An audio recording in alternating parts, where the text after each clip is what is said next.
Tidak. Kalau kita berenang ada tekanan dari perbedaan tekanan dari air dan di dalam. Jadi kemungkinan kemasukan virus jelas tidak, karena virus itu penularannya dari makhluk hidup ke makhluk hidup paling sering.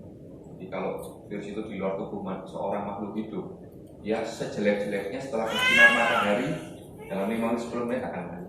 Tapi kalau pertanyaannya jamur, bakteri, ya masih, karena di dunia kedokteran tidak ada 0% dan 100%. Tapi kemungkinan masih tidak terlalu besar. Tapi jawabannya bisa. Terus yang kedua, sulit hamil, apakah pasti kanker? Tidak. Banyak faktor sulit hamil, bukan sekedar karena kanker ya, faktor suami, faktor istri, faktor anatomi, saluran telur buntu, faktor sperma. Jadi walaupun kita ejakulasi keluar air mani, tapi belum tentu itu juga ada spermanya. Atau juga saluran telur buntu, atau juga karena sel telurnya tidak mau membesar, tidak bisa. Karena faktor-faktor sindrom metabolisme yang menyerang imun telur. Oke, kita lanjut question and answer ya, Bapak Ibu. Saya kasih kesempatan kepada penanya. Oke.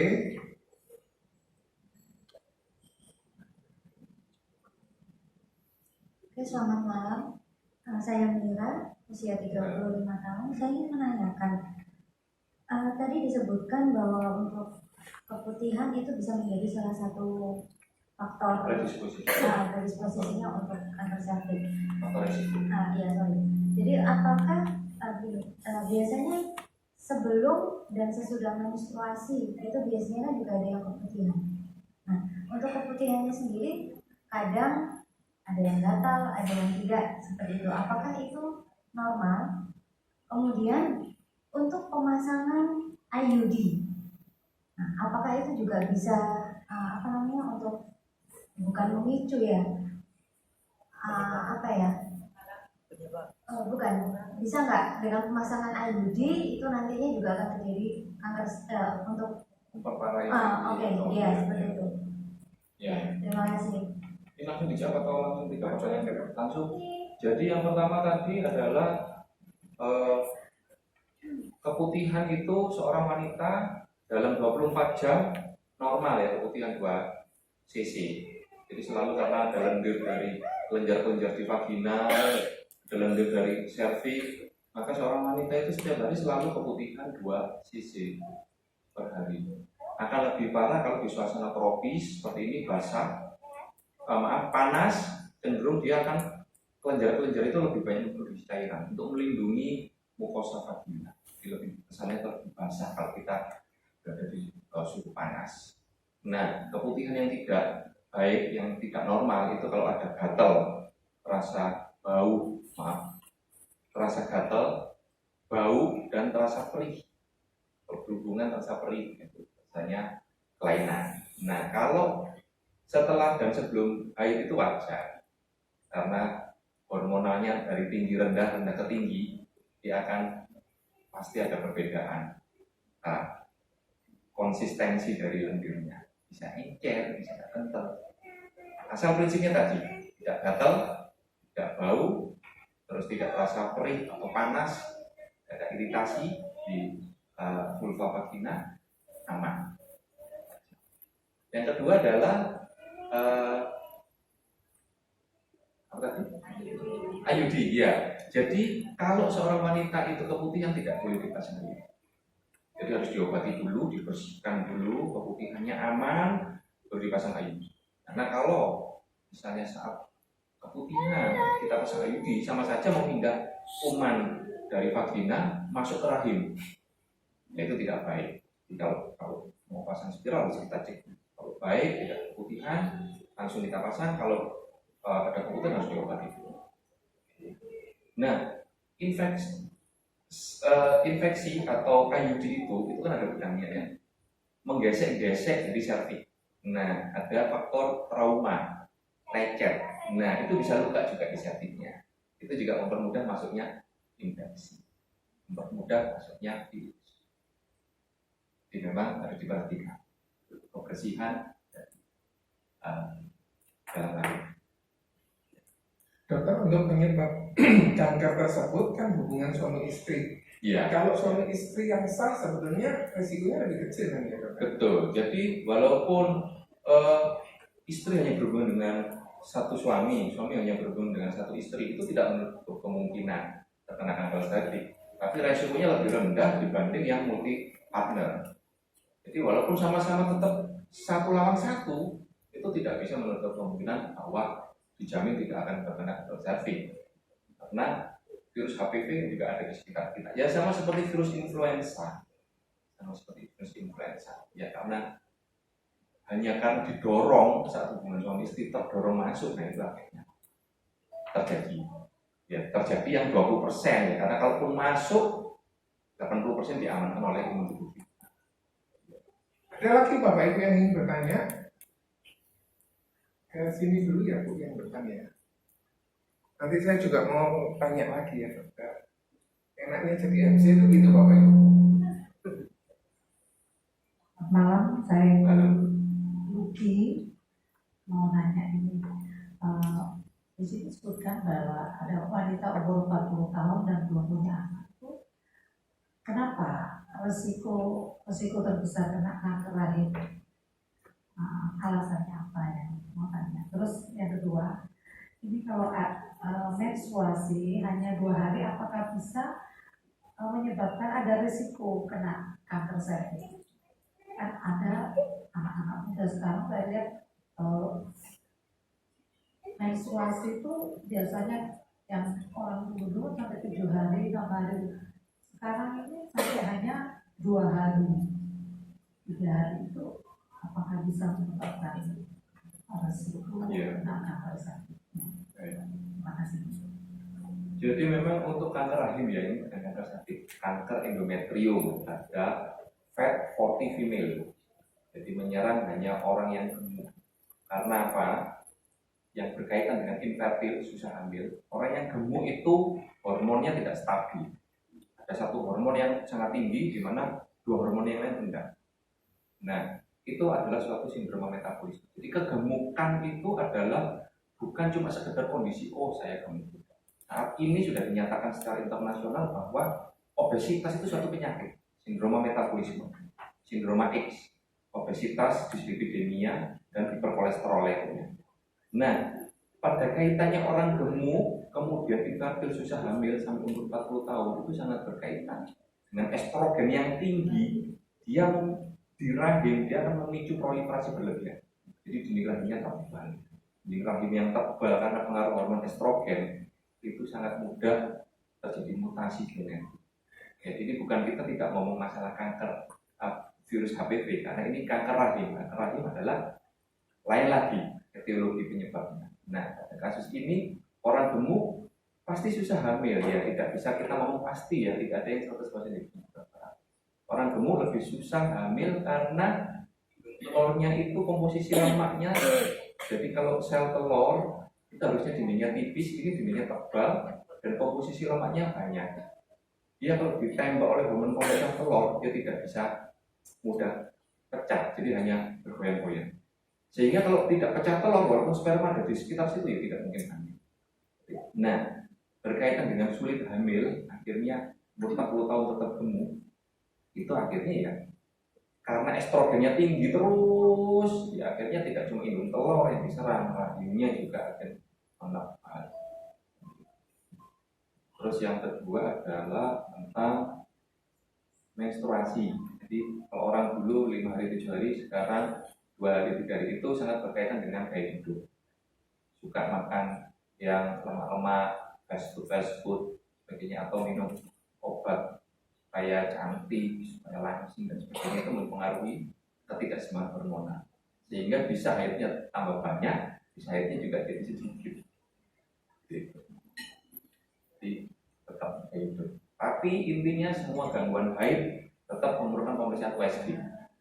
Kita cek apakah ada kelainan anatomi. Ya memang adanya kista juga menyebabkan haidnya kacau. Adanya tumor, miom, adenomyosis, polip juga akan menyebabkan kekacauan. Jadi gejala-gejala itu tidak spesifik semua. Banyak penyakit-penyakit. tes hormon bisa, periksa darah dan tes USG untuk mendeteksi ada tidaknya tumor. Tumor itu bisa kista, bisa miom, bisa macam polip. Ya. Jelas ya Bu? Oke, dokter kalau tidak pernah berhubungan, apakah mungkin timbul tumor atau kanker tersebut? Yang kedua, berapa biaya diagnostik untuk awal? Kalau ini kita ngomong seasiatik tidak pernah menyerang wanita yang tidak pernah berhubungan. Umur 40 tahun, 50 tahun, tapi statusnya masih nona, tidak pernah berhubungan, maka tidak 99,9 tidak akan terserang. Kecuali ada faktor genetik. Jadi faktor genetik si asiatik itu hanya 0,3. Kalau dia kebetulan ada faktor genetik yang 0,3 baru tidak pernah berhubungan, itu bisa. Jadi ada 0,3%, jadi 3 dari 1.000 orang yang kanker serviks. Jadi ada 1.000 orang yang kanker serviks, dari 1.000 orang itu ada 3, itu bisa disebabkan faktor genetik. Faktor genetiknya itu tidak disebabkan adanya virus HIV.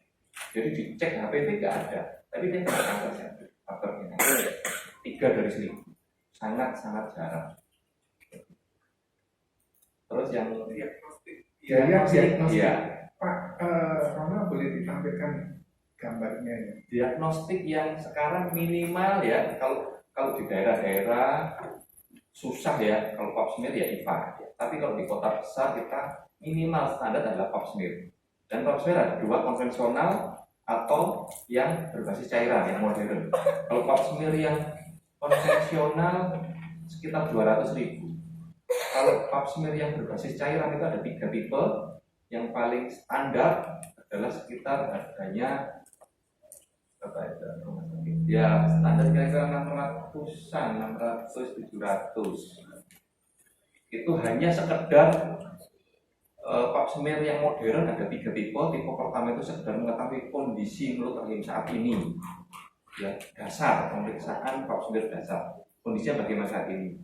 Terus ada yang tipe 2, berarti pap smear dasar plus untuk mengetahui HPV DNA. Pemeriksaan HPV DNA itu pemeriksaannya sekitar ya 600-700 juga, berarti 600 tambah 600. Itu yang tipe kedua. Terus yang tipe ketiga, kalau tipe kedua itu HPV DNA saja.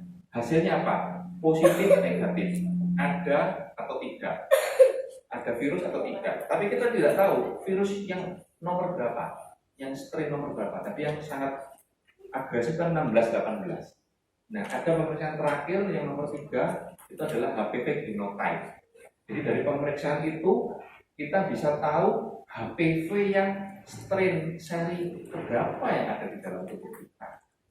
Berarti pap smear dasar plus bisa loncat langsung yang pilihan ketiga, itu kita juga nggak terlalu apal ya, sekitar 1.100.000, berarti 600 plus 1.100.000 seperti itu.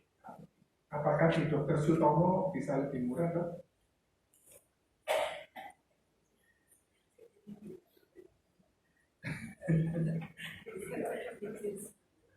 Iya. Kalau di mitra keluarga udah jelas Pak Dokter itu kan 500 dan 700 plus USG kan. Oh iya, ini kebetulan memang ada promo ya. Ya ini sangat valuable ini menurut saya. Dari harga 800, 900 sekian, jadi 500.000 Bapak Ibu. Ya paling nggak didiskon 40% ini ya dari standarnya ya. Sampai Desember ya? Yes. Kalau sampai Desember. Iya. Jadi Bapak Ibu bisa mengumpulkan uang untuk ini ya Bapak Ibu. Ya terima kasih Mitra Keluarga sudah membantu program pemerintah. Ini sangat saya hargai. Kami Jadi hargai. tidak perlu menunjukkan apa-apa, sekarang sudah bersedia. Ya. Silakan Bu Ida. Dok mau tanya, apakah obat KB itu bisa menyebabkan memicu kanker serviks? Itu yang pertama. Terus yang kedua, KB gitu. Terus yang kedua, apakah kalau seorang wanita sudah disteril, apa bisa terjadi kanker serviks? Ya. Jadi kalau pil KB itu tidak berkaitan secara langsung dengan antar kejadian kanker. Tapi tentunya pil KB itu kan ada yang kombinasi estrogen progesterol, ada yang progesterol only. Nah, yang estrogen tinggi ini yang memicu kanker payudara, memicu kanker rahim, endometrium. Bagaimana dengan kanker serviks? Itu tidak langsung. Jadi kalau kita memakai pil KB itu dalam 4 tahun harus stop 6 bulan. Setelah itu silahkan, kalau cocok lanjutnya lagi dengan pil KB. Tapi 4 tahun harus istirahat 6 bulan. Terus lanjut lagi 4 tahun istirahat 6 bulan. Kenapa? Ya untuk keamanan dari mencegah kanker payudara, kanker rahim, dan kalau berkaitan cara tidak langsung kanker serviks itu adalah estrogen pada pil KB menyebabkan lendir di serviks dan vagina itu lebih proliferasi, dia lebih banyak aktif. Nah, kalau kemasukan virus pada siklus sel yang aktif itu mudah bereaksi, lebih mudah bereaksi. Itu nomor 1. Nomor 2, estrogen yang tinggi itu menyebabkan suasana jalan lahir lembab. Suasana jalan lahir lembab menyebabkan mudah infeksi. Karena sudah infeksi menyebabkan erosi, iritasi, lecet dari permukaan serviks yang harusnya licin itu. Jadi merah-merah, bintik-bintik dan luka, virus masuk bisa langsung ke dalam. Jadi tidak ada pertahanannya tidak tepat. Jadi secara efek tidak langsung. Jadi tidak serta-merta. Misalnya memakai KB terus, pil KB, tapi tidak pernah ada virus yang masuk, dia nggak akan kena kanker. Ya untuk CA serviks, tapi untuk CA endometrium dan beda tetap harus hati-hati. Karena endometrium, ya rahim, dan kanker payudara itu estrogen sangat-sangat mempunyai peranan. Kalau estrogen tinggi itu resikonya kanker payudara dan kanker rahim. Terus yang kedua tentang Kalau sudah disteril, nggak ada hubungan. berarti orang yang sudah disteril kemungkinan Steril tidak akan meningkatkan atau menurunkan resiko kanker.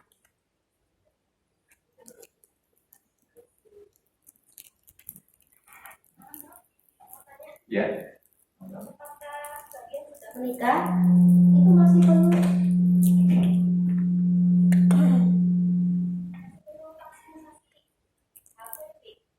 Sudah menikah ya? Yang sudah menikah? Iya. Oke. Jadi memang kalau sudah menikah, efektivitas vaksin itu tinggal 60%, 60-70%. Jadi yang terbaik adalah sebelum menikah, sebelum terkena paparan hubungan suami istri, yang terbaik adalah vaksin. Nah, usia 10 sampai 14 tahun itu cukup 2 kali vaksin. 10 sampai kurang dari 14 tahun 2 kali vaksin. Sekarang dan 6 bulan lagi, atau sekarang dan tahun depan. Tetapi 14 tahun ke atas harus 3 kali vaksin. Sekarang, 2 bulan lagi dari sekarang, dan 4 bulan lagi dari kedua, atau 6 bulan dari yang sekarang. Misalnya sekarang bulan September, berarti November, kemudian yang ketiga adalah Maret, 6 bulan dari yang pertama, atau 4 bulan dari yang kedua. Jadi yang terbaik adalah sebelum menikah vaksin. Oke. Terakhir ya buat Bu Yuliana, karena kita akan lanjut ke sesi kedua ya.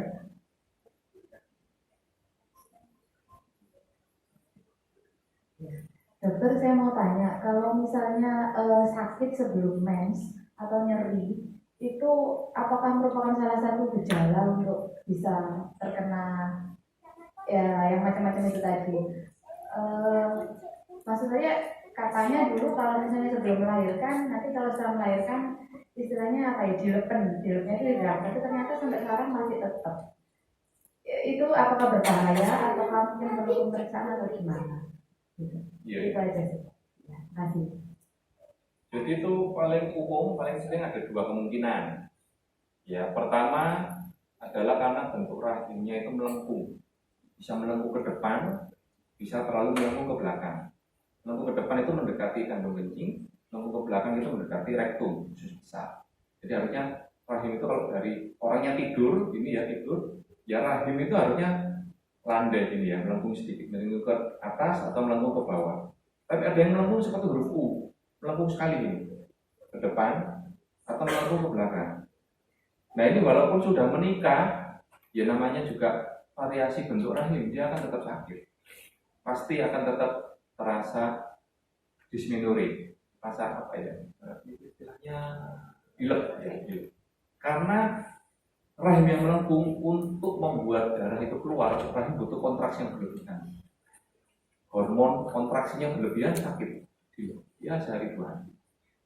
Nah, ada yang pernyataan yang kedua tadi katanya setelah melahirkan dan sebagainya hilang itu kalau berkaitan dengan penyakit endometriosis. Endometriosis itu sembuh kalau wanita itu tidak haid. Misalnya wanita itu hamil 9 bulan, maka endometriosisnya itu akan sembuh karena tidak haid. Endometriosis berasal dari darah haid yang tidak keluar, dia tetap di dalam rahim atau tumpah melalui saluran telur ke indung telur. Jadi bisa menjadi kista endometriosis di indung telur. Kista coklat, kista endometriosis itu nyeri haid, haidnya nyeri sekali. Jadi kalau haid normal itu haid hari pertama sakit, kedua agak sakit, ketiga kurang sakit, jadi grafiknya menurun nyerinya. Kalau sakitnya endometriosis, haid pertama sakit, kedua tambah sakit, ketiga tambah sakit, keempat tambah sakit, itu kita curiga ada endometriosis. Jadi endometriosis bisa di indung telur, bisa di rahim, bisa nempel-nempel di dinding kandung kencing, jadi kalau kencing sakit, atau nempel di rektum. Jadi kalau buang air besar bisa lebih sakit. Dok, saya ini kalau pas haid, kenapa ya buang air besar saya sakit? Endometriosis nempel di sekat perbatasan antara kandungan rahim dan rektum, usus besar, sekat anus. Itu yang paling sering. Ya pemeriksaannya minimal dengan USG. Apakah itu berbahaya? Endometriosis itu jinak, tidak berbahaya, tapi sering kambuh-kambuhan. Selama wanita itu haid, maka ancaman akan kambuh. Jadi sudah misalnya punya kista endometriosis, diambil kistanya, ya, itu tetap ancaman kekambuhan akan selalu berulang. Karena memang darah haidnya wanita ini tidak normal, tidak sama seperti wanita yang lainnya. Jadi dia bisa bereaksi dengan cairan dalam rongga perut. Jadi tidak bahaya tapi merepotkan. Kita beberapa kali kejadian operasi sampai 7 kali setiap 2 tahun sekali selalu operasi karena kambuh. Saya punya asisten perawat saya sejak umur 25 tahun, sekarang umur 35 tahun itu sudah 4 kali 5 kali operasi karena endometriosis, kambuh dan program hamil, nggak hamil karena memang kualitas indung telurnya jelek sehingga ya susah hamil. Sampai umur 35 tahun belum pernah hamil dan selalu kambuh. Terakhir minta diangkat kandungan karena nyerinya sangat. Saya tidak mau. Saya 5 kali operasi, terakhir mau minta angkatnya saya tidak mau. Akhirnya saya kirim ke sejawat anestesi. Jadi di tulang belakangnya itu disuntik di blok. Jadi untuk mengurangi rasa sakitnya. Karena dia udah bosan minum obat anti nyeri dan mahnya sakit kalau minum anti nyeri ya satunya harus di blok sarafnya. Saraf di pinggul sisi bawah itu diblok sehingga tidak terasa sakit. Ya itu nanti obat bloknya habis ya mungkin 4 bulan kemudian sakit lagi, suntik lagi. Oke, kita kasih aplaus kepada Pak Dokter. Terima kasih semua. Terima kasih buat sharing dari Pak Dokter, menambah ilmu pengetahuan buat kita. Saya undang Pak Kanbo untuk boleh maju ke depan. Dokter, mohon izin kalau misalnya dari rekaman video tadi diupload di YouTube, apakah boleh? Dokter? Terima kasih. Jadi sudah dapat izinnya, Bapak Ibu nanti bisa lihat di YouTube. Nanti pakai nama Pak Dokter. Judulnya tentang kanker serviks ya. Boleh minta tolong Citra. Oke.